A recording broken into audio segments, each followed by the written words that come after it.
Karibu uweze kufuatilia na kusikiliza hadithi ya kichawi ya kijini yenye simulizi za jadi na mandhari ya uchawi wa pwani ya Afrika Mashariki. Ni mimi msimulizi wako na mwandishi wako Dafrazi Stories. Msikilizaji, hadithi hii ya moto wa kivuli inazungumzia kijiji cha kale kilichokumbwa na nguvu za kichawi na juhudi za kijana mmoja jasiri aitwaye Juma kuikomboa jamii yake. Karibu. Katika kijiji cha kale kiitwacho Msingi wa Miti kilichojificha katikati ya misitu minene ya pwani ya Mashariki, watu waliishi kwa amani na utulivu. Kijiji hicho kilikuwa maarufu kwa miti yake mikubwa ya miombo na mikuyu ambayo iliaminika kuwa na nguvu za kichawi. Wazee wa kijiji walikuwa wakisimulia hadithi za enzi za mababu, wakionya kuhusu kuvunja mila na desturi zilizowekwa na waliotangulia. Miongoni mwa vijana wa kijiji hicho alikuwepo kijana mmoja jasiri aitwaye Juma. Juma alikuwa na hamu ya kujua zaidi kuhusu historia ya kijiji chake, hasa kuhusu hadithi za wachawi na mashetani waliotajwa na wazee. Alikuwa akisikia kuhusu mti wa kivuli, mti mkubwa uliokuwa katikati ya msitu ambao ulisemekana kuwa na nguvu za kichawi na ulikuwa umefungwa kwa minyororo ya shaba ili kuzuia pepo wabaya wasitoke. Siku moja Juma aliamua kwenda kuutafuta mti wa kivuli. Alijua kuwa ilikuwa ni kinyume na mila za kijiji kuingia msituni peke yake, lakini hamu ya kujua ilimshinda. Alipofika kwenye mti huo, alikuta minyororo ya shaba ikiwa imelegea na mti huo ukitoa sauti ya ajabu kama ya mtu anayelalamika.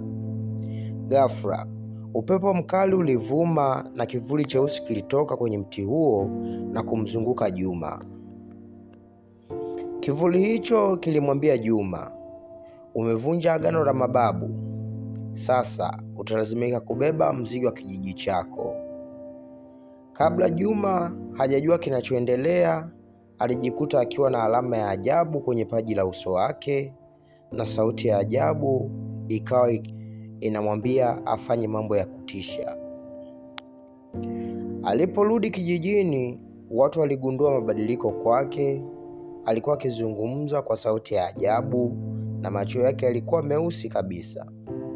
Wazee wa kijiji walijua kuwa Juma alikuwa amepagawa na pepo wa mti wa kivuli.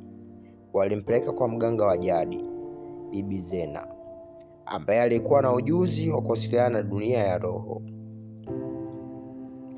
Bibi Zena alifanya tambiko kubwa. Alitumia dawa za asili na maneno ya kichawi. Aligundua kuwa Juma alikuwa amepagawa na pepo aitwaye Kivuli, ambaye alikuwa na nguvu za kuharibu kijiji kizima. Ili kumtoa pepo huyo, ilibidi Juma afanye safari ya rohoni hadi kwenye ulimwengu wa pepo na kukabiliana na Kivuli mwenyewe. Kwa msaada wa Bibi Zena, Juma aliingia katika hali ya nusu kaputi na roho yake ikasafiri hadi kwenye ulimwengu wa pepo. Alikabiliana na Kivuli na baada ya mapambano makali alifanikiwa kumshinda na kumfunga tena kwenye mti wa kivuli. Aliporudi kwenye mwili wake, alikuta kijiji kikiwa kimetulia na watu wakimshangilia kama shujaa. Tangu siku hiyo, Juma aliheshimiwa kama mlinzi wa kijiji, na mti wa kivuli ulifungwa tena kwa minyororo ya shaba na tambiko maalum likifanywa kila mwaka kuzuia pepo wabaya wasitoke tena. Msikilizaji, ikiwa ungependa hadithi hii iendelezwe au unataka mfululizo wa hadithi, niambie tu kupitia komenti katika chaneli hii ya Dafrazi Stories. Pia usisahau kusubscribe, kulike, kucomment, kushare na kuview katika chaneli hii ya Dafrazi Stories ili uwe wa kwanza kupata simulizi hizi. Asante.